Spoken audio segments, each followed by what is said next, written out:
Oh, welcome to another episode of The Collective, where you will hear all things collecting and much, much more. I am your better looking host, Zack Mo.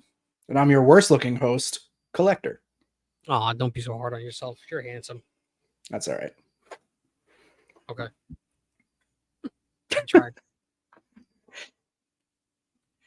Yeah, so Zack Mo, you got me in my feels all of a sudden. How was your week in collecting, bruh? How was my week in collecting? I bought a vintage pack off some weirdo on the internet. The weirdo being you. I high key forgot about that. I bought a vintage pack. Yeah, I remember now. I pulled the Polyrath and traded it for a Pidgeotto. A Pidgeot. Pidgeot, yep. Pidgeot. Because I'd rather have a Pidgeot from Fossil than a Polyrath from Base Jungle. That's what I said. Putting words in my mouth now. Pretty sure I bought something else. I bought an Obsidian Flames ETB. Yeah, that was so random. Why did you do that? And then you killed. It was such a good ETB. I bought that because you had to send me stuff, and I said for shipping, let me buy something random.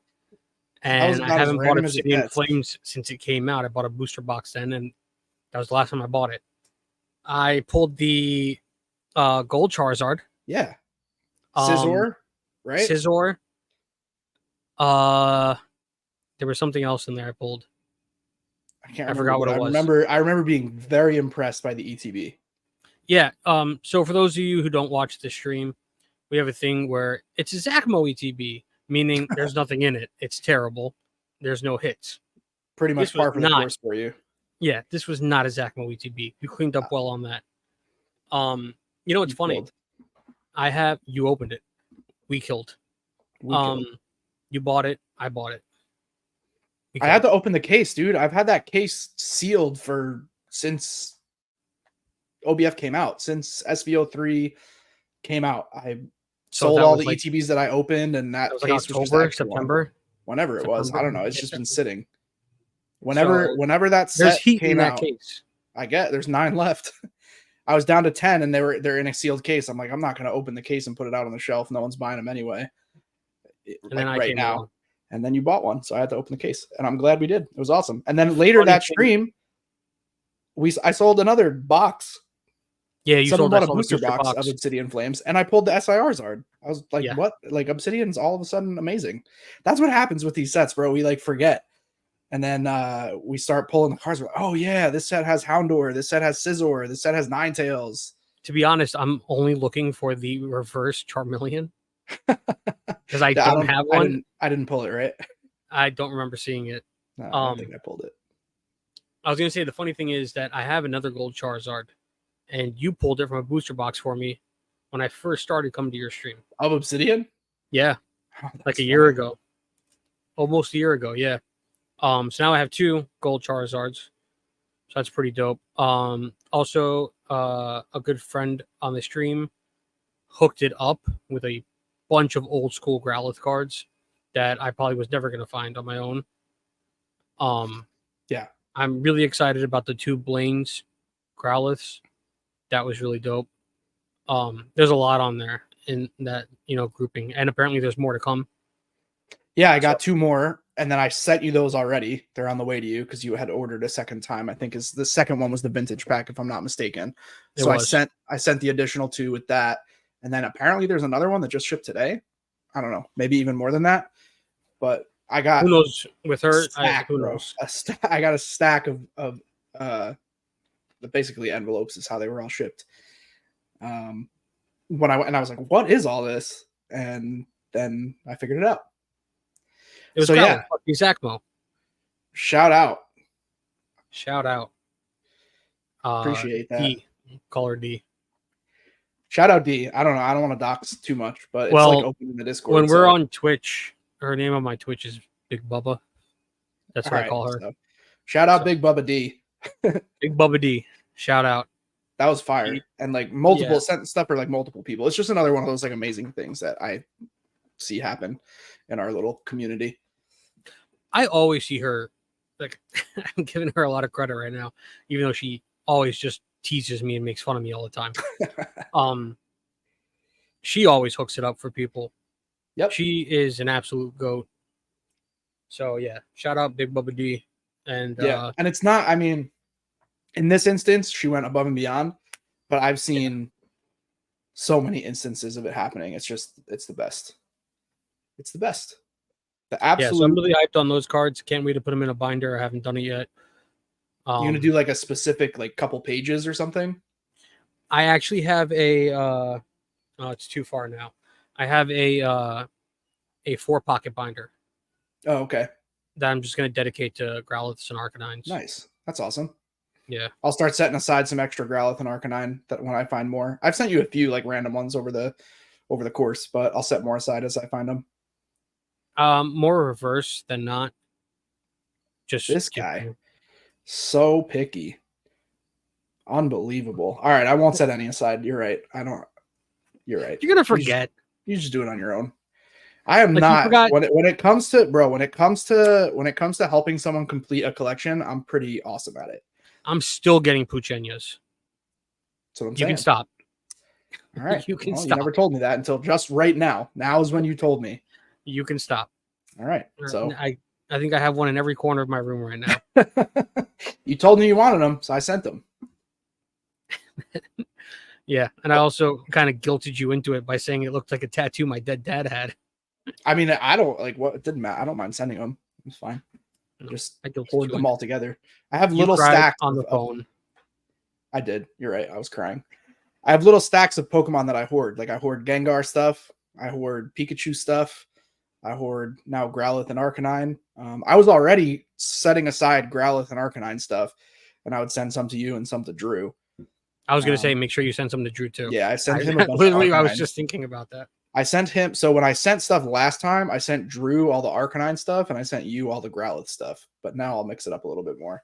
But yeah, I do that. I don't mind at all. I go I get these big collections that I buy, or I end up with a bunch of bulk or whatever. And when I go through, I try to set a few things aside. I'm always going through looking for cool Gengar cards. So it's selfish, really. I just set other things aside at the same time when I'm doing it.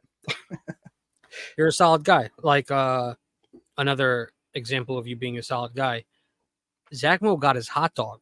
Oh yeah, you did get a hot dog, a quarter-pound hot dog, no less. Oh, and it was good. Good. I'm glad you couldn't take a picture of it, but yeah, we went to see Zack Mo and I went to see Kill Tony to study the art of being the #1 live podcast in the world, and to see what we could take away from that. And what an experience, man! It was amazing. So holy awesome. Cow! So, awesome. So Madison Square Garden, sold out show, 2 nights in a row. We went night 2, Saturday night, and which I'm glad we did. Yeah, me as well. Night 2 was the one to go to. It was amazing. But what a production this guy puts on! Holy cow! Yeah. So they take everybody's cell phones and they put them in these things called yonder bags, and they like basically are like a little locked bag. It's like they like put it in like it's like a neoprene, like squishy bag, so that if you drop it, your phone doesn't break. And then they put like a magnetic lock on it. Think like security tag for clothing. That's kind of how they keep it closed. So every single person, 16,000 tickets sold. Every person who walked in had their phone put into a yonder bag, except for Zack Mo and maybe 1 or 2 other people. We'll get into that in a second. But the yonder bag thing like blew my mind how well orchestrated it was. It maybe added. How long do you think it added to the entrance? Like 10 minutes? Only like if we didn't have to step 10 aside, minutes. I would maybe say 10 minutes, 6 to 8 minutes extra. Yeah, that was pretty fast, to be honest with you. And then they had 3 people at each door, handing them out. I mean, that was pretty quick. It was very efficient. They did a killer job. But I didn't realize I went with a Karen, and I wasn't able. Zack Mo couldn't put his phone in a yonder, so we had to fight with the manager. Go ahead, tell him the story of fighting with the. I mean, it's episode 13. If you've been listening for all 13, you know I have type 1 diabetes. If you are just joining us now, I have type 1 diabetes. My insulin pump is connected to my phone. My continuous glucose monitor is connected to my phone. So if I need to give myself insulin, if I need to see my blood sugar, I need to look at my phone. I wasn't having it. They weren't putting my phone in some locked little piece of shit. actually was a really cool bag. I liked it. I wanted to take it home. It was like better than a Ziploc almost. That was definitely a collectible for me, 100%.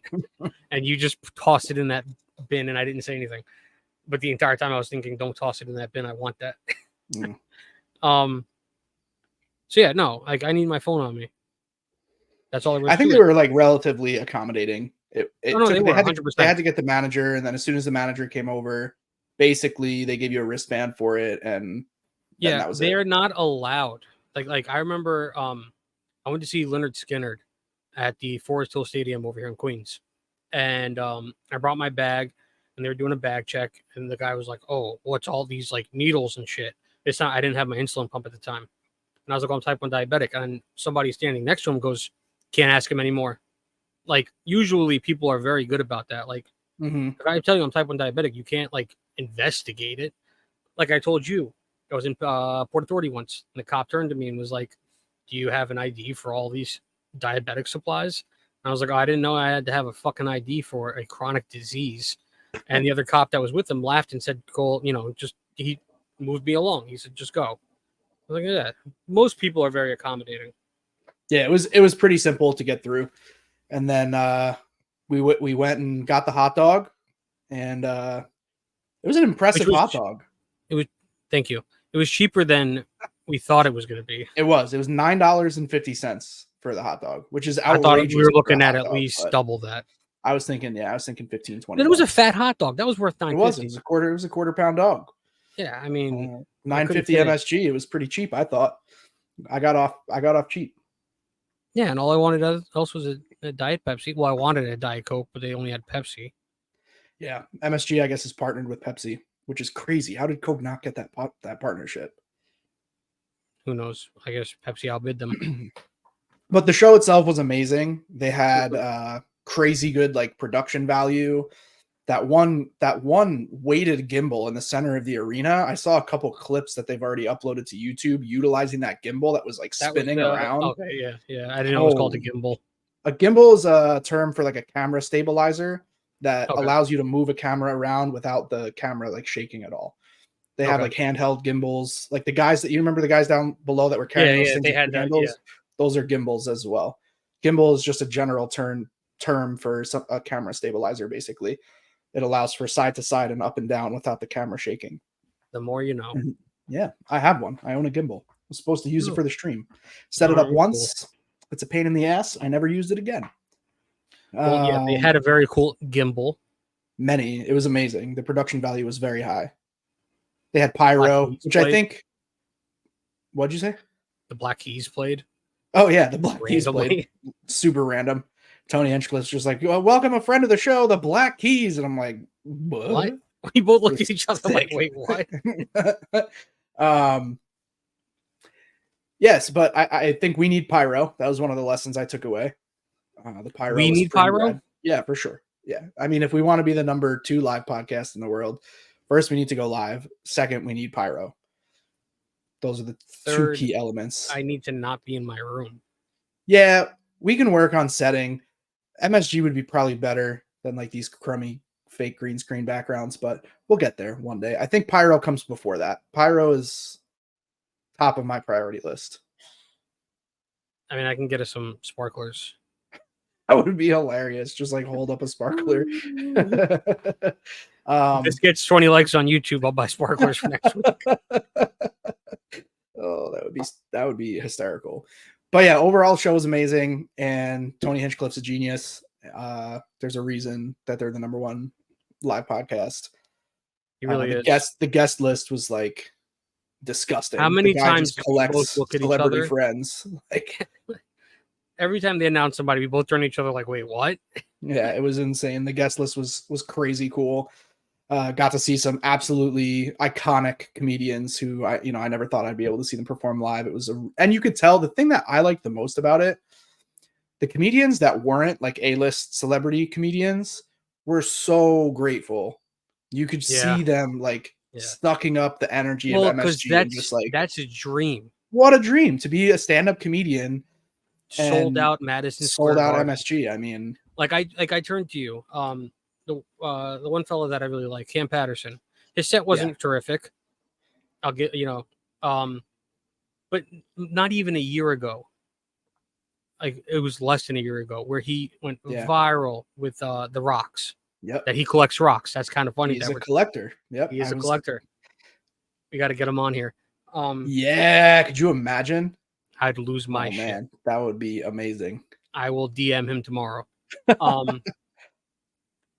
So I thought, knowing that just under a year ago, he was a name from a hat on Kill Tony. So if you're not familiar with Kill Tony, he pulls names from a hat and he calls up amateur comedians to get 60 seconds to do their set. They either bomb or they do great, and he invites them back. Cam went viral, and now he is like a staple on the show. Yep. And in less than a year, he's playing a sold-out show at MSG. Is an absolutely amazing story. Yeah, for him. And he tours sold out all over the country. Him, William Montgomery, Hans Kim. I mean, Aaron. Aaron Belial. Belial. So if you don't know Aaron Belial, thank you for knowing the last name because there was no shot I was going to get that. I had originally found him on TikTok, and then he went onto AGT, and I was so excited that he was on AGT. And then I didn't know he was going to be there. We didn't know anybody was going to be there. I was so excited. So Aaron Belial has severe cerebral palsy. He is nonverbal, and he uses his cell phone to do his sets. And he does it so well. Yeah, it's and pretty unreal. He always kills. It's always so funny. And a little backstory of why I like him so much. One of my mom's best friends from a long time ago, they're still very close, has very severe cerebral palsy. So when I was a kid, I grew up around him. So I had, firsthand experience with cerebral palsy. So and he worked for the government, like he didn't let it hold him back at all. And so seeing somebody else with the same condition, killing it, doing something that he loves and not letting it hold him back, it's inspiring and amazing to see. Yeah. And I think Tony Hinchcliffe's really, really good at that, at highlighting comedians with disabilities. Martin Phillips, another comedian with CP, performed at MSG. Fiona Cawley. Oh, I liked him. I'd never seen him before. I liked him. Fiona Cawley is another comedian that he is kind of like currently putting on. I really like her. She didn't perform at MSG, but she's hysterical. She really is. She is wheelchair bound from some other type of, chronic illness. She has a neurodegenerative disease. Yes. And neurodegenerative disease. So she's getting put on by Tony. And there was another guy whose name is currently escaping me. He's since passed away, but he was a regular. He was on Kill Tony every week. Gosh, I wish I could remember his name off the top of my head. But he was also in a wheelchair. He did an Andrew Dice Clay impression that was hilarious. Yeah. You gotta send that to me. He called himself Injured Dice Clay. It's I like it. Okay, so something I wanted to say about Aaron Belial and AGT. Aaron Belial was on Kill Tony before he was on AGT. That's how I first discovered him. On TikTok. Howie Mandel is kind of like a reoccurring guest on Kill Tony. Howie Mandel saw Aaron Belial either as a guest on the panel or just watching Kill Tony, and hand-picked him for AGT. That's awesome. And that's how he ended up on AGT. So Aaron Belial basically, oh my gosh, he's so funny. His whole shtick is incredible. His timing, everything. He's very, very funny. So long story short, the podcast was amazing. Cerebral palsy comedian, Josh Blue. You ever watch him? Mm-mm. I implore everybody to look up Josh Blue. The guy is fucking hilarious. All right, I'll look it up. I am a huge fan. So one day I aim to be able to change lives the way Tony Hinchcliffe does. The guy's incredible. I know that we're doing something entirely different here. But Tony Hinchcliffe, if you listen to the very first 2 or 3 episodes of Kill Tony, it wasn't even called Kill Tony. It was originally called Hinchcliffe's Notes, as like a play on Cliff Notes. And the first few episodes were so different, than what it's transformed into today. But seeing it there was really, really, really cool. And watching Tony, like at the very end, they had gone over. They do a lot of like pandering to the audience, and the time just kind of slips away. And at the end, Tony rushed through the interviews for maybe the last 10 guests on stage. And to me, I was really intrigued and inspired by the way he did it. He was very professional about it, and he never made anybody feel like less than when he was rushing through their sets. He But you made could sure everybody tell he got their was, time.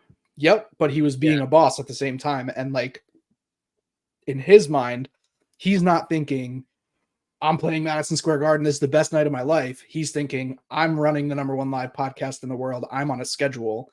How do I make this as good as I possibly can for the audience and the performers while not going overtime, which I thought was He really also cool. wants to be invited back. Yeah, I'm sure he would love to be invited back next year. I mean, if he's in MSG again, I'm going again. If Kill Tony is anywhere on the East Coast, I'm going. If I'm ever in Austin, Texas, I'm going to Kill Tony. Like, it's just, I'm a huge fan. So it was really cool, and I'm grateful that we got to go. Yeah, so am I. So transitioning to market update, not a ton going on in the market. Market's kind of cold right now. Couple things going up a little bit. Obsidian Flames booster boxes, interestingly, going up a tiny little bit, from like You see what happens when I 105. buy something? I'm a They were like, trendsetter. they're like 117 now. They're on a positive trend, but everything's kind of just like stable. I think what happened, with the stock market basically crashing and the future being a little bit uncertain with the presidential drama that's unfolded in the last 2 months, the Pokemon market has just kind of like been a little bit cold. Greninja's still super hype beasts. There's a few things shaking and moving, but basically, like, we're seeing organic growth with all the sets we've been seeing organic growth from 151, Evolving Skies, everything selling out in Poke Centers, slowly being, more and more sought after. Couple random collection boxes, Blastoise VMAX box starting to see some climb, but overall the market's a little bit cold at the moment. A lot of the alternate arts have seen a lot of losses when you're talking about just the single cards. Sun and Moon tag team stuff still performing really strong. No major losses, but the market's a little bit cold at the moment. We're not seeing this like crazy bull run that we were seeing, 5-6 weeks ago, 7 weeks ago, whatever it was. So we saw a lot of declines in alternate arts, and then we saw a lot of stabilization in other stuff. I think we're also, being in between sets now. We had Shrouded Fable drop, but the drop was a disaster. We got like ETBs got delayed. We only got collection boxes. Everybody hates the pull rates on the set, so it wasn't a very strong drop. Not a very strong set in the first place. As far as Pokemon go, it's playable, but it's not a very strong set as far as Pokemon go, with Pheasantipede being the #1 Pokemon in that set. It's a little strange. So yeah, market's a little bit cold right now. But I think we have a new segment to replace the time that a market update would normally take.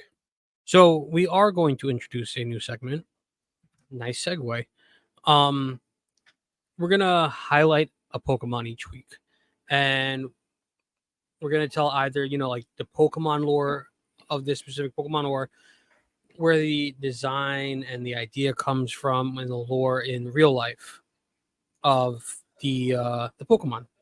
So we already gotten a few suggestions, and we're gonna take one of them. And Collector's gonna take this week, and he already did all of his research. He sent me some things to research, and naturally I didn't. It's what I do best. So, Mr. Collector, take it away. So week 1 of Pokemon highlights, we're going to talk about Ninetales, as suggested by Carissa. Carissa, thank you for the suggestion. Many people in our community have Ninetales as either a favorite or a top favorite. Ninetales is a very popular Pokemon. Ninetales has been popular since Gen 1, originally introduced in the first 151 in the Kanto region. Ninetales basic history, fire type Pokemon. It does have a regional form. There's an Alolan Ninetales. Not a fan. So, fun fact about Alolan Ninetales. There's 2 fun facts about Alolan Ninetales. Alolan Ninetales is the only Pokemon to have its typing, which is Ice Fairy. There's no other Pokemon that has that combination. other than Alolan Ninetales.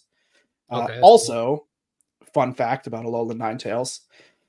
In the Japanese lore for the nine-tailed fox, its highest form, it's like a deity.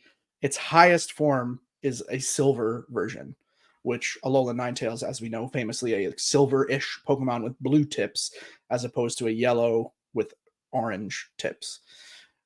So I think that was a really Okay, cool nod. that is pretty cool. Yeah, I like Very that. cool nod from Game Freak to introduce Wait, such. but isn't what color is shiny regular Ninetales?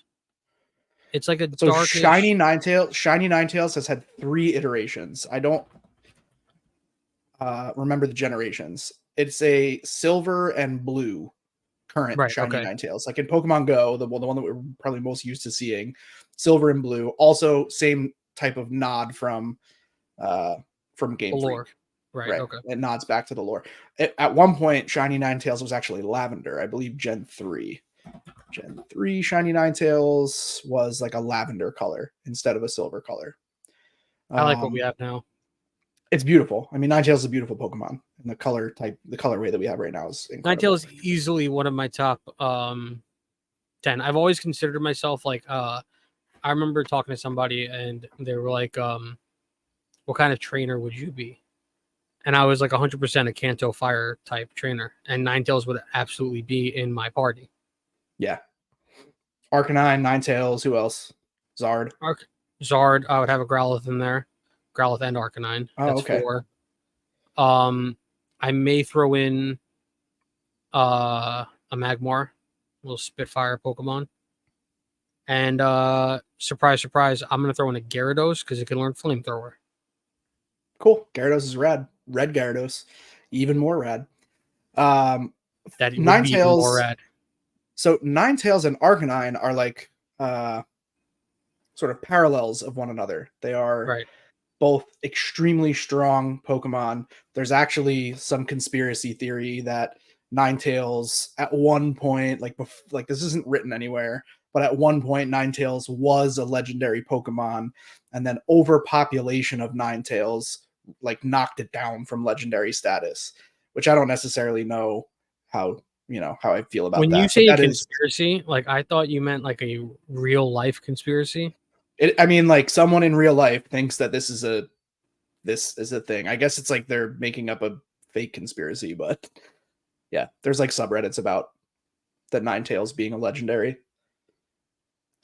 Okay. So Arcanine was supposed to be legendary. You know that? Yes, that I did. Right. So Arcanine was supposed to be legendary. Then they thought it would be weird to have 2 birds and a dog. So at the last second, they canned Arcanine and introduced Moltres. And that I think also kind of plays into the maybe Ninetales was supposed to be legendary. But a little bit more about Ninetales specifically. So Kanto form of Ninetales, the original form of Ninetales, fox-like Pokemon, we know that. Evolves from Vulpix. with Firestone. perfect. Very cool. So only able to evolve via Firestone. I'm glad you know. Do I get a gold Alolan star? Vulpix. Yeah, I'll get you one. Alolan Vulpix evolving via Ice Stone, I think. But Probably. they're both stone evolutions. So it resembles a 9-tailed kitsune fox of the Japanese folklore. And when I say resembles, I mean copy paste of this Japanese kitsune. And I did I rabbit holed hard on this Japanese kitsune business.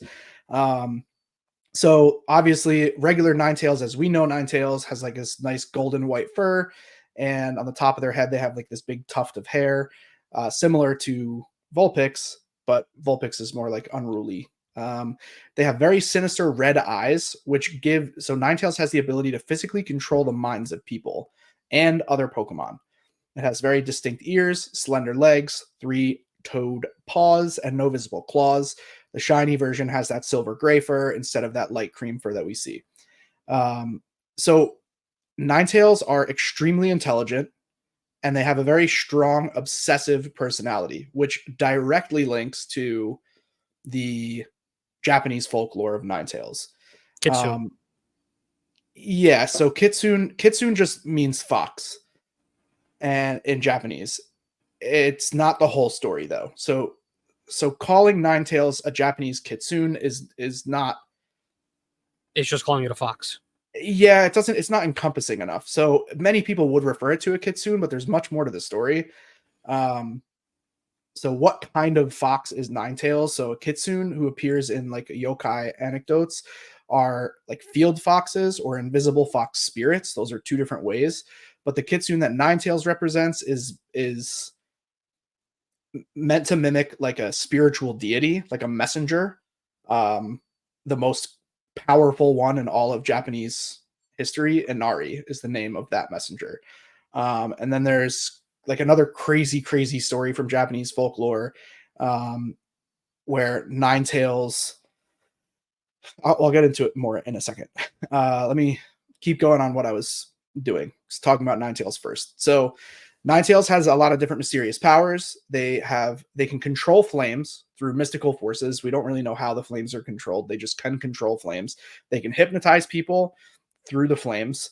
They can release odd beams from their eyes to manipulate people's hearts and minds, which is scary as shit. The other thing that Ninetales does, which is super dope, when they're played, when they're released from a Pokeball onto the field, they change the weather to bright and sunny, which is insane. They have appeared in basically every game that we've had, and they've appeared in the anime, of course, many, many times.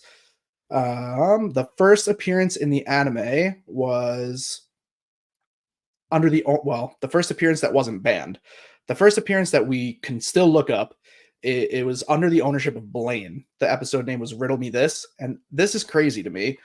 Ninetales fought Ash's Squirtle and won, which is nuts because Squirtle has a very distinct type advantage over Ninetales. Being But a turtle.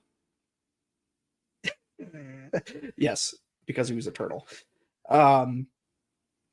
There was actually a banned episode called Electric Soldier Porygon, which is where Ninetales like originally debuted, but we don't see that. I'd like to talk about that another time. Yeah, we can. I don't know why it was banned. I'd have to look into it. Okay, you do your research, and I won't. So basically, the story of like these Japanese foxes, like when a kitsune gains its ninth tail, its fur changes from the dark red of a fox to a white or golden, hence the color change of the evolution for Vulpix, going from like fox-like to golden. And then as it continues to get more and more powerful, it turns into white, which is the shiny version. Super, super dope. Alolan Ninetales appears to be based on an Arctic fox, lives in like icy tundras. That's what they're saying, but I think it's probably more related to the Japanese folklore. Let's see. It could be, yeah. I mean, it definitely is more glacial, right? It's got the ice typing. So, all right. So let me tell this one other little story, and then I think we've probably done enough highlighting. But there's a couple things that I really, really, really think are dope, specifically about Ninetales. So the Inari, the roots of Inari, her name stems from Japanese words like ina and nari, which is rice growing. So as we know in Japan, like rice is a symbol of wealth. It's a symbol of status. Anybody who had rice in ancient times or access to rice was very high up on the chain. So the foxes had a relationship with these Inari people, and every story that proclaims an Inari descended to Earth, she's riding a Kyubi no Kitsune, which is a specific type of fox.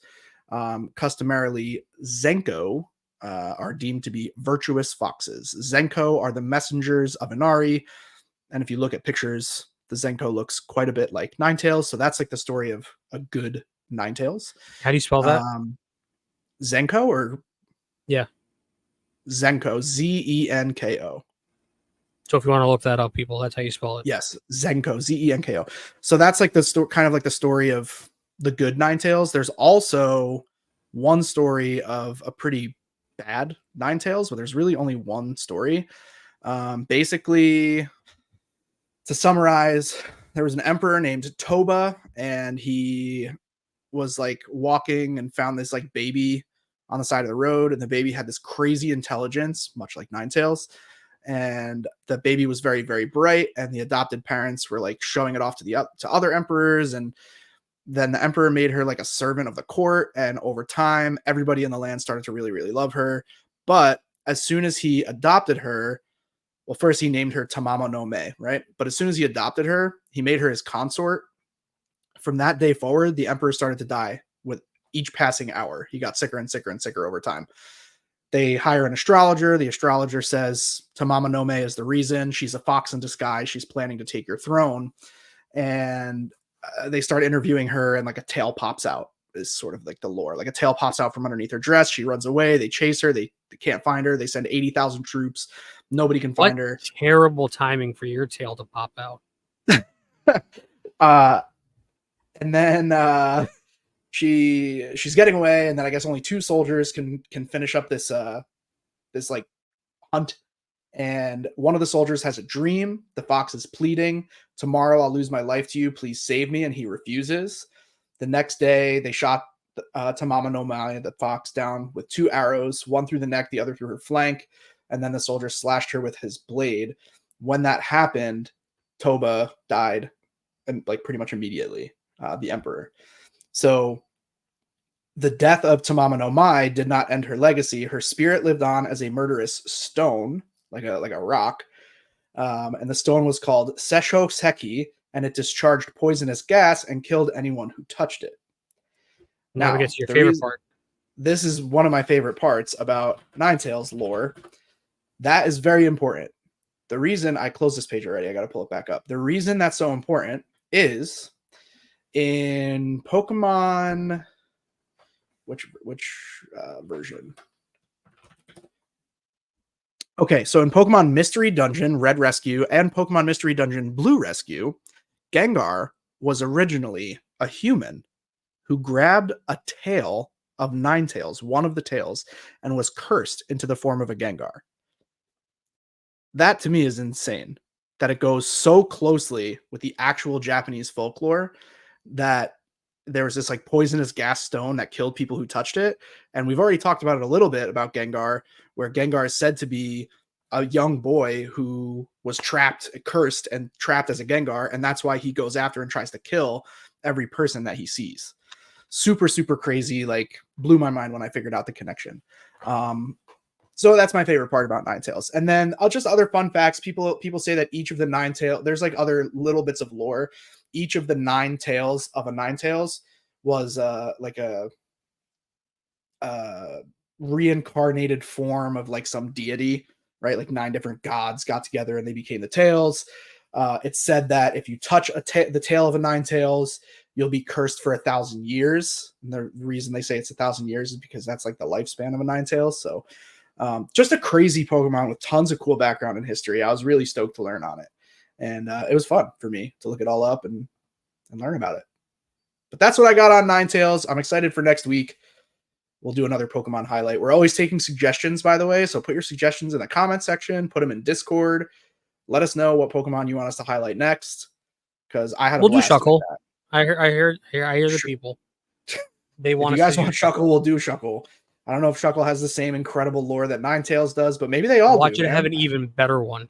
They probably all have some crazy kind of lore behind them. I mean, I was thoroughly impressed reading about all these crazy facts about Ninetales. And we're all going to learn about it together along the way. I'm excited. Should be fun. Should be. All right. So that was Pokemon highlights, which took up like a good chunk of the episode, but we did have like a vague topic to kind of touch on this episode, and that was unusual collections. So Zack Mo, we know, has an extremely unusual collection of Ziploc bags. Yeah, that's like your opinion. I wouldn't call it unusual. Listen, we've already been over it. I like Ziploc bags. They come in handy. They come in handy, and I like to save the good ones. You never know when you're going to need a good Ziploc bag. I don't blame you. I think it's a cool thing to collect if you think that they're going to come in handy, I guess. I have all kinds of crazy collections. We've talked about that. I'm a very messy person, but when it comes to keeping things in organization. Like I remember when we first touched on my Ziploc bags, I told you I keep like my medical supplies in them, wires. Yep. Like I I like to remember the keep that wires. kind of shit together. So finding a good Ziploc bag that I know is going to hold up and I can keep wires in it. I mean, that's just the tits, man. All right. Well, what are some other weird things that you have heard of people collecting? And don't say like stamps that I collect. That's not weird. You knew I was about to. Well, I had a friend. Her mom collected these like African vases. And I remember she had a Halloween party and these two kids were like tossing them back and forth and they one like shattered. My friend's name was Katie Heron. And yes, that was a Mean Girls reference, and you can thank Charlie for that. Oh, I didn't get it at all. Wow, that was extremely well worked in. Yeah. I'm proud of you for that one. All right. Well, okay, so serious answer. Weird collections. My sister is a very big collector. I just remembered that. We're 13 episodes in, and I just remembered that. She collects sea glass. Dope. I collected sea glass when I was younger. Yeah. I would go to Maine and collect sea glass. Every time she comes back from the beach, she has a new sea glass to show me. She collects like old tonic bottles. Also dope. My mom has those in her bathroom. Not tonic necessarily, but like old medicine bottles. Yeah, yeah. Tonic was just the word I used. But like old medicine bottles, those little ones. Yeah. They're actually pretty cool. They're super, super dope. She has a really big collection of those.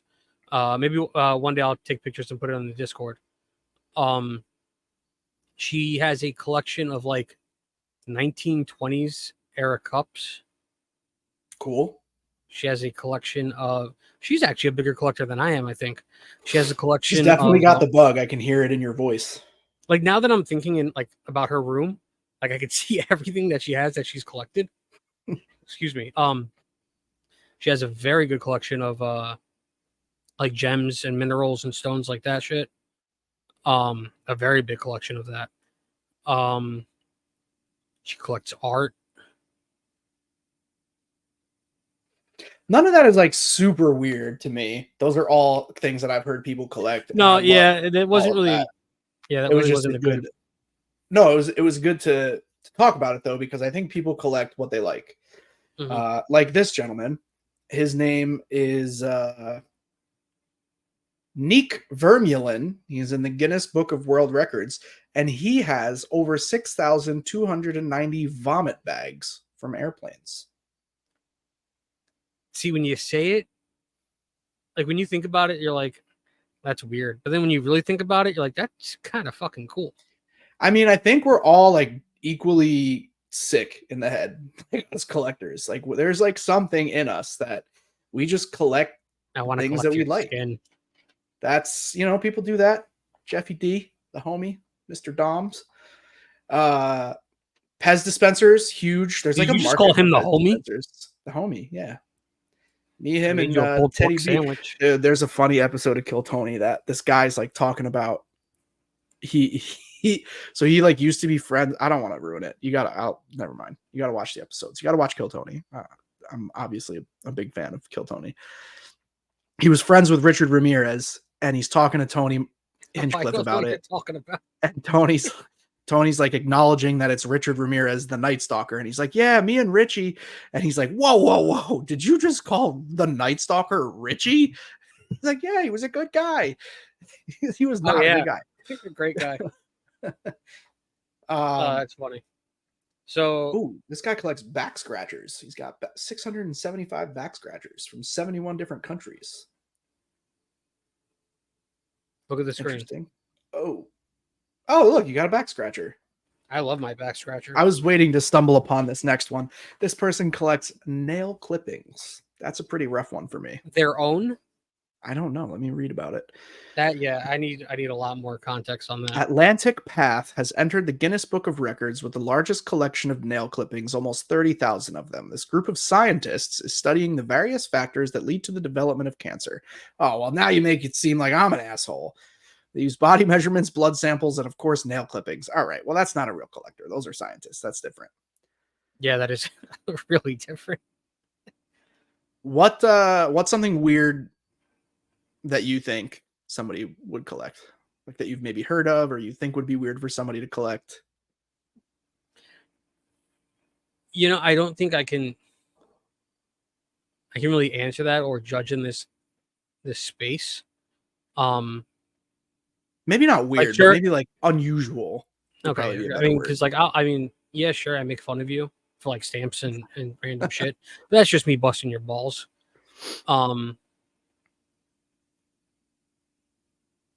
I don't, nothing really comes to mind. What is coming to mind is I don't know. Did you just laugh at me? I'm laughing because you're emoting with this back scratcher now.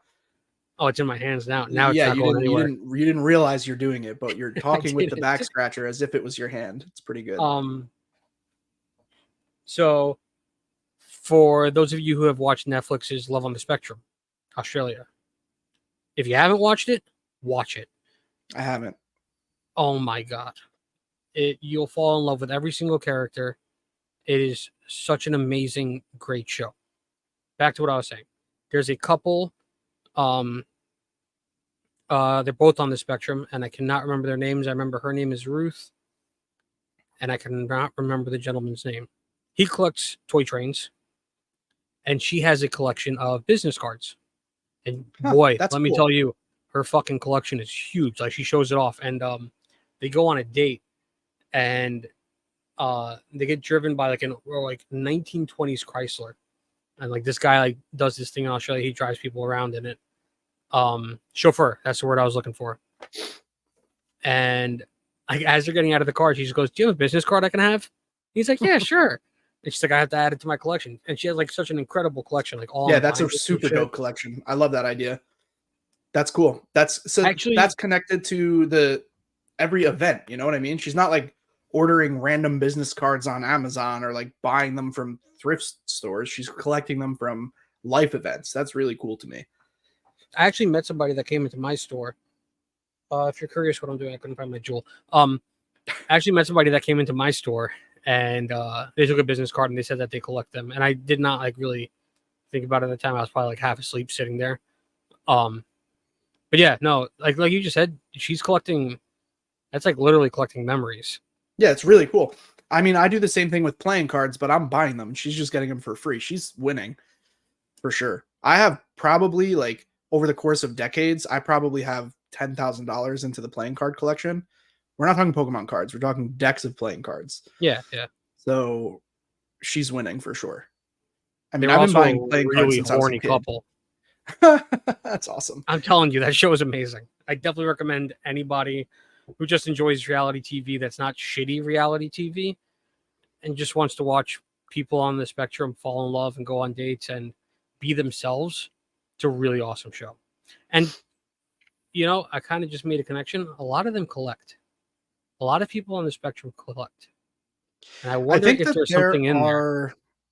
I think there's a lot to unpack in the space of collecting. I think that we don't really, as Pokemon collectors, we're kind of like junior collectors. And I talk about that pretty frequently. In the card collecting world, we are junior in the financial sense. Sports card collecting has a significant amount of more finance involved than does Pokemon. Pokemon's huge, it has bigger reach, but sports cards like one-on-one are typically a lot more expensive than like a Pokemon card one-on-one. Boxes are more expensive, things like that. But Pokemon card collecting is interesting because of all the different like facets. So we have like the TCG where people collect cards to be able to play a game, right? And you're buying cards like booster packs as like expansions to play the game. So there's that series of people. They collect specifically to play the game. Then there's collectors who enjoy the artwork or just enjoy Pokemon in general. And so they're collecting because they enjoyed it when they were kids, or they enjoy it today, or whatever. And then there's the collectors who are attached more to like the financial end of collecting. And I think those are the main three as I see it. But I'd say that's fair.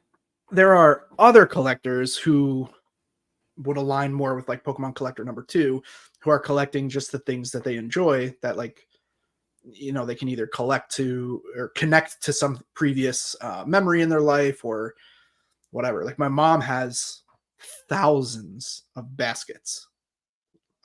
She collected them since I was a kid. Longaberger was the company. They were in Ohio. Their headquarters was shaped like a basket. She was like a salesperson for them, and she's just got tons of baskets. But my whole family collects, right? Like my mom did baskets. She does other things too, like trinkets. Like we all had this thing we call the stuff shelf. So my brother has multiple. I had one for a very long time. Right now, I turned my stuff shelf into a business. My mom has multiple in her house. My brother collects like all kinds of stuff. He's got like that kind of like pop memorabilia. My uncles collected. So my one uncle collects guitars, cars, and records, and his car collection is like it's. So he has I think 4 He gets cars. laid. He gets weighed. Laid. Oh, laid.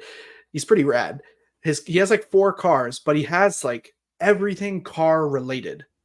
Like he has like gas pumps, like vintage gas pumps that are fully restored, has like oil That's cans awesome. like you wouldn't believe, dude. Like thousands of oil cans. They're all super good condition. Big old like ceramic signs that you would find at like auto body shops and shit like that. Just really, really, really cool collections. And his brother, my other uncle, collected drums and like tools, like machining tools, because my grandfather was a machinist. And just like I don't know, it's just cool. It's really cool to see all these unusual things that people are collecting. So I want to know like more about what you guys in general collect besides just Pokemon, if you have that like true collecting bug. One more thing that just came to mind from Love on the Spectrum now that I'm thinking about it. There was another fella on there, can't remember his name. Collects connects. Sick. I used to play he Connects builds with my them. grandpa. And he had, I'm telling you, you got to watch the show. He has like the craziest builds. It was amazing. And he really enjoyed a Manhattan. Just throwing that out there. He really enjoyed a fun fact. Nice Manhattan.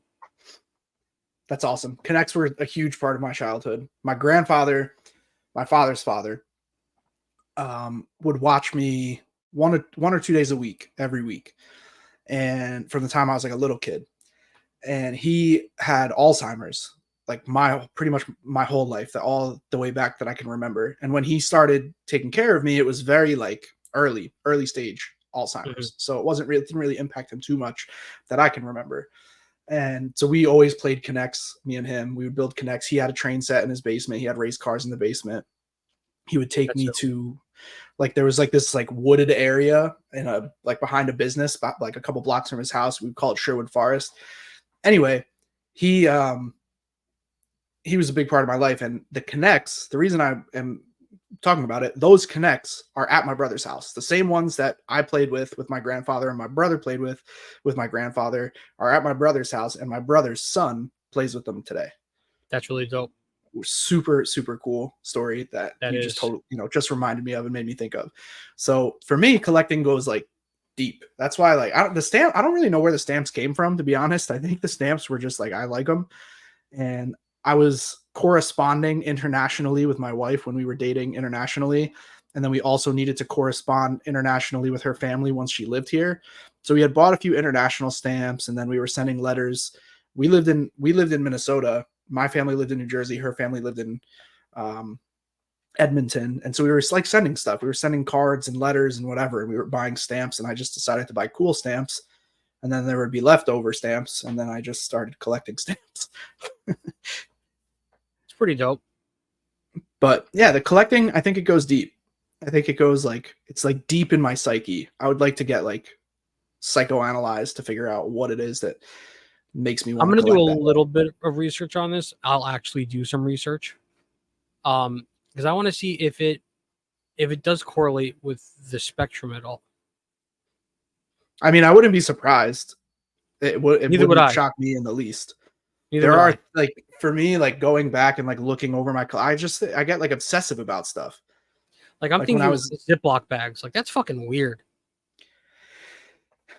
yeah, it's a little weird, but it's also like it's got like a deep connection for you, right? Like Right. maybe it makes you You feel know what it safe. is? You know what it is? My dad. My dad was always a stickler about putting things back where they go. Because if they don't go back where they go, they get lost. You won't find them. So that's why now I'm a stickler for it. And I yell at everybody else in the house who doesn't follow this, I guess rule Yep. that dad instilled in us, instilled in me at least. And I think the Ziploc bags just come in handy. Yeah, it could be a connected part of that for sure. Having things organized is satisfying in a lot of ways, especially if it's scratching an itch that was developed like in childhood of like things go where they're supposed to go. Right. You know?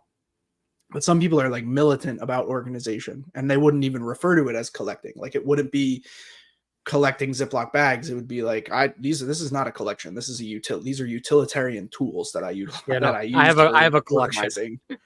So I mean, I think it's just a super interesting topic. And collecting is, I collect everything, bro. I don't know what it is. I'm like borderline, like it's borderline an issue. Like both my kids, it's borderline problematic. You're a hoarder. Not quite, but like the space is getting tight, Like I got a lot of things. I got to narrow down how many things I'm willing to allow space in my residence. Like, do I need 30 hats? Do I need, I just ordered more hats too. Like I got issues with things that I like. Well, I I think ordered the that was. sickest Alakazam hat, bro. I can't wait to get it. It's so Can't sick. wait to see it. Speaking of Alakazam, you want to rank something? Oh yeah, for sure. I thought we were going to talk about the other thing we've been collecting, but maybe we'll hold that because it's already been like an hour. Yeah, Let's we'll do hold rankings. that. All the anticipation is going to kill everybody about what we were going to talk about. Oh, it was so juicy and good. It was just like a hot dog from MSG. Okay, so this is week 4 of rankings, right? Hold on. You're the one who has the papers next to you. Last week was Gen 3, right? Latias. Yeah, last week was Gen 3. All right, so we're doing Gen 4, Diamond and Pearl. Last week was Ruby, Sapphire, Emerald. This week we're Diamond and Pearl. All right, we're going to generate 10 Pokemon and we're going to rank them first to worst. And then we'll do the other stuff. Right now, I don't know how well I can remember Diamond and Pearl Pokemon, so this is going to be interesting for me. So hold on a sec. I got to change the filter like I did last time. Form type none. Is that how I did it?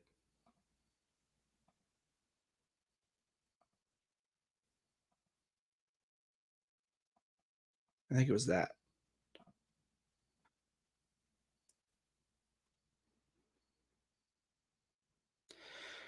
I don't know if it was, but oh no, now it's showing more than just Gen 1. Yeah, no, Gen 4. Or Gen 4, I mean, sorry.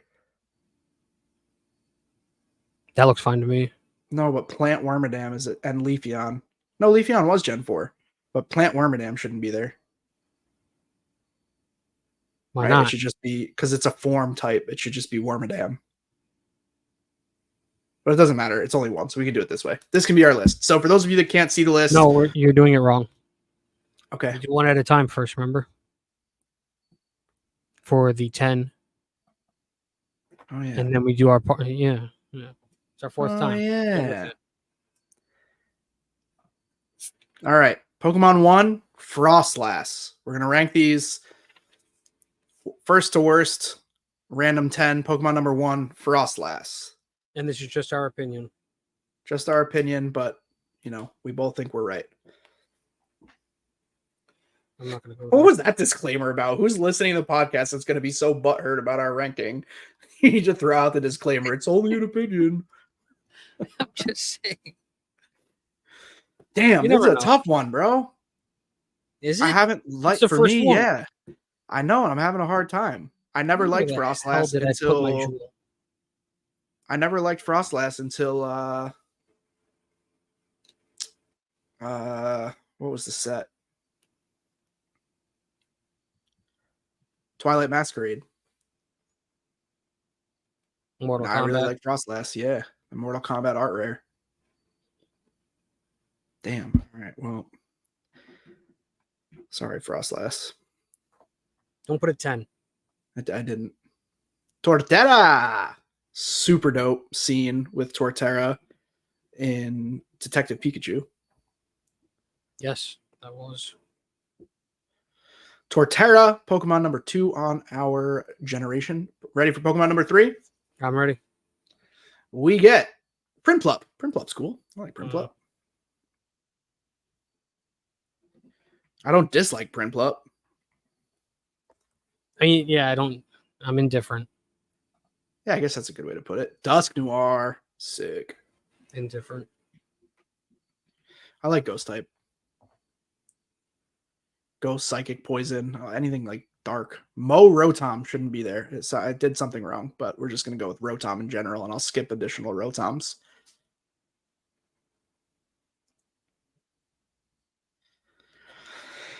You know who really likes Rotom? Charlie. Really? No, sarcasm. Oh.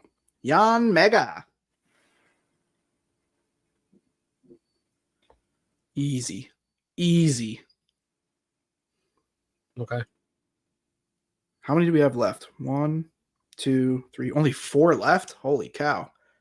Rhyperior.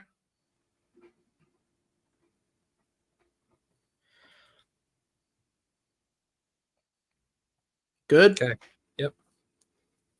Lumineon.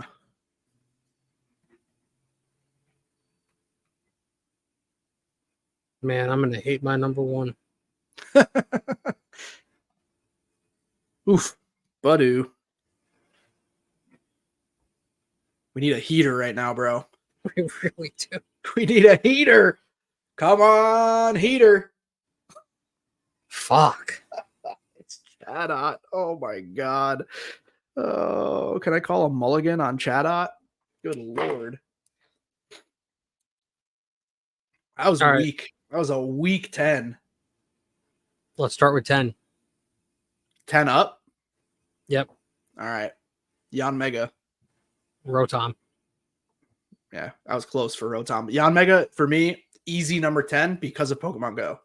There's nothing more annoying to try to catch in Pokemon Go than when you're coming across multiple Yanmega in a row. Oh my god. Ugh. What a waste of time. Absolutely horrendous. Number 9. Rotom. Yanmega. Yeah, so irrelevant. We just had different spots left at that time, it looks like. Number 8. Budu. Same. All right. Number 7. Frostlass. Prinplup. Yeah, I would have put Frostlass higher in retrospect. Number 6. Lumineon. Prinplup. Okay. Number 5. Lumineon. Dusknoir. All right. Number 4. Frostlass. Dusknoir. Okay, so we had 4 through 4, 5, 6, and 7. 4 through 7 were very, very similar. All kind of like meh. And I bet you our number 3 and 2 are the same too. Number 3, Torterra. Ooh, all right. We haven't switched. Yeah. Yeah. And number 2 for me is Rhyperior. Torterra, because in Pokemon Go, I have 3 that I utilize so much. So I really like Torterra, and it's like one of the only starters from that gen that I actually like. I could see that. Rhyperior and Torterra being 2 and 3 are pretty interchangeable for me. I typically don't fancy grass type Pokemon too much, so Rhyperior has an edge in that regard for me. Do we have the same number 1? Tanky, yeah, Chatot. We both were holding out for a better Pokemon for number 1. Let's see. Oh. Dude, come on. Next Pokemon I generated was freaking Arceus. Arceus. Damn, bro. We should have called a mulligan on chat out. We could have put Arceus number 1. That would have been a All right, better now who list. are we taking into battle? Out of these, I mean, it's probably a pretty easy list. Hold on, let me go through.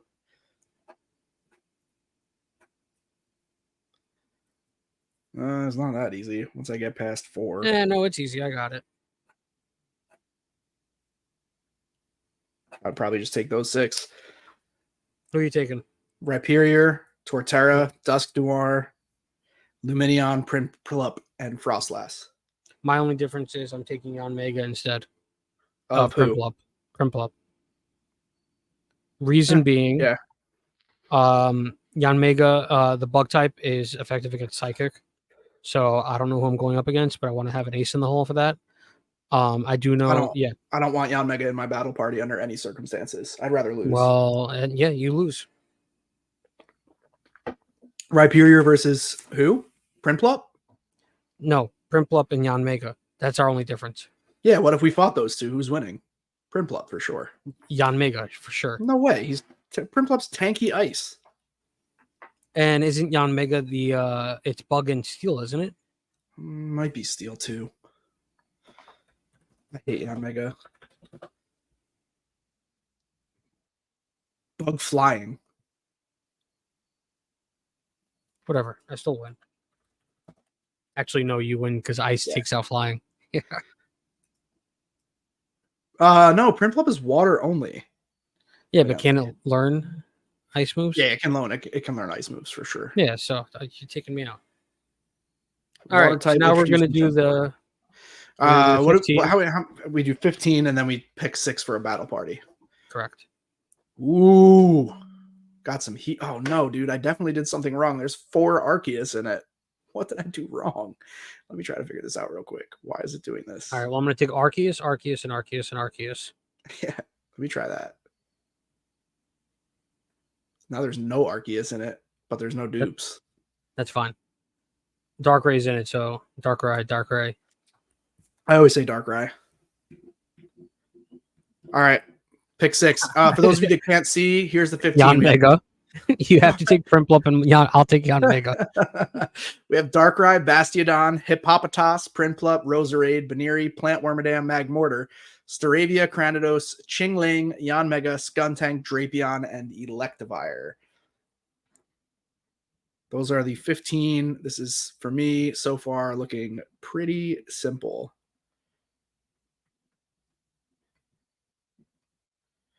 It's funny, you can tell this is when they started recycling Pokemon. Yeah. This is when the TCG was like really, really hurting in the Diamond and Pearl era. So they definitely started recycling here. All right, I just need to figure out who I'm taking for 6. You have 5 already? Yeah. All right, I got it. I have 4, 5, 6. Okay. You want me to go first? Sure. I got a little duping, but this is, I mean, I would still take them 10 out of 10 times over the other options. Darkrai. Yep. Prinplup. Yep. No, I didn't have Prinplup. I had Darkrai. Darkrai, Prinplup, Magmortar, Electivire. Who else did I take? Yanmega, because fuck it. And Drapion. I'm smoking you, bro. Darkrai, Bastiodon, Magmortar, Electivire, Hippopotas, and Roserade. You're done. How? Hippo, first of all, weak as fuck. Hippopotas is a tank. What are you talking about? That's not even the fucking evolved form. Doesn't matter. Still a tank. And Roserade's super annoying to battle as well. I could take Roserade out with Magmortar.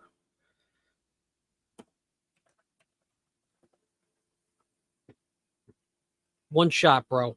Base stats, shot, bro. Hippopotas, 68, 246 for HP.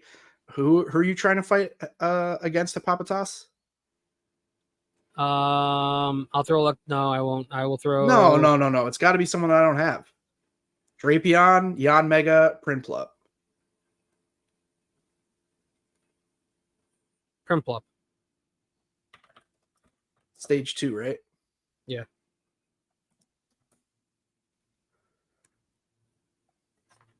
Well, wait. What typing was Hippopotas? It's ground. Someone throw my water at it. 124, 171. Hippopotas is tankier than Prinplup. Tankier, weak to water. Yeah, it is ground type. You're right. Okay, so next, let's go. So I've taken out your Roserade. Hippopotas. All right, you've taken out my Prinplup, and then I will Bastiodon. throw in. Bastiodon versus Wait, hold on. Drapion. That's it. No, hold on. We're going 3 for 3. So I took out your Hippopotas. You threw in your Roserade. You took out my Prinplup. Yeah. I'm going to throw out my Yanmega. Yanmega takes you out. We had 4 differences. We have 3 differences. You have Bastiodon? No. I have Prinplup, Magmortar, Yanmega, Electivire, Drapion, and Darkrai. The only ones we have different are Yanmega, Drapion, and Prinplup. All right. So you think you're taking out Roserade with who? Yanmega. And then Bastiodon's coming in. That's the only other difference. Takes out Yan. All right, so you win with Bastiodon. Right. But it was a good match. Yeah. But I won. I mean, Drapion, I don't know. Drapion. I mean, Bastiodon is a Drapion counter.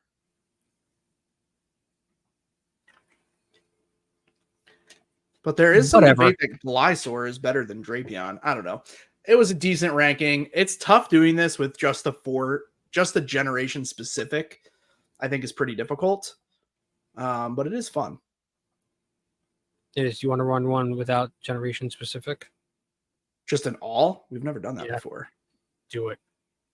All gen, reset, all everything. Generate 50. What are we doing? A battle party with 15? Yeah. All right.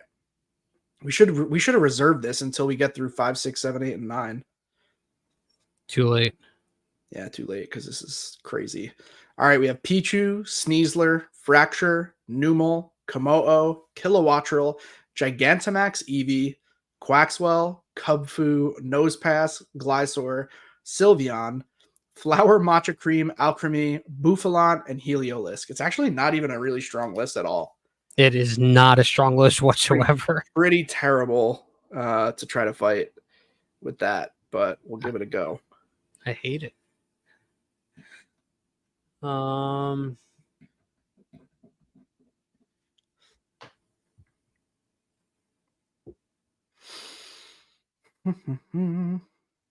Yeah, pretty terrible. Good Lord. I'm stuck on a 6. All right, I have 6. I haven't gotten 5 or 6 yet. I guess maybe.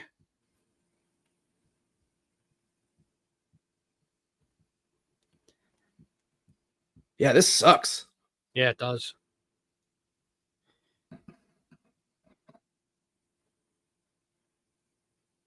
I don't even know why, but I gotta take Quaxwell for 6. All right, so I'm taking Fracture, Numel. Oh, Fracture. I didn't even think about Fracture. I had scrolled down and I wasn't looking at him. Fracture is a solid choice. Numel, I disagree with.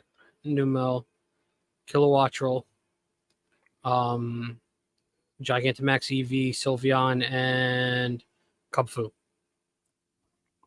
How do you not take Komodo? Because I took Fracture. All right. I have Komodo, Gigantamax Eevee, Sylveon, Glysaur, Buffalant, and Quaxwell. You said Quaxwell twice. No, I didn't. Komodo, Gigantamax Eevee, Sylveon, Glysaur, Buffalant, Quaxwell. Oh. I think we're both fucked. I don't know who wins. Yeah, that battle sucks. It's just going to be Gigantamax Eevee versus Gigantamax Eevee for 20 minutes. Essentially, yeah. I feel like Komodo. No, actually, I think I win that. You take out my Gigantamax Eevee with Komodo, and I take out yours with Cubfu. They're both fighting type against normal type. Komodo's dragon fighting, bro. And Cubfu's an adorable little bear who fights, bro. Yeah, but isn't he only fighting type? Yeah, I'm talking about taking out your Eevee, which is normal. All I need are fighting. With what? Cubfu? You're going to take out Gigantamax Eevee with Cubfu? Yeah. No, you're not. Yes, I am. No, you're not. Not one-on-one, bro. Not like both fresh to battle. Gigantamax Eevee's taking out anybody but Gigantamax Eevee. We have to cancel out the Gigantamax Eevees for sure. They don't even count in the battle. If you put them up against any other Pokemon, they're not. All right, so get rid of Gigantamax Eevee and take right. one So more. we take it out and we have a battle party of 5.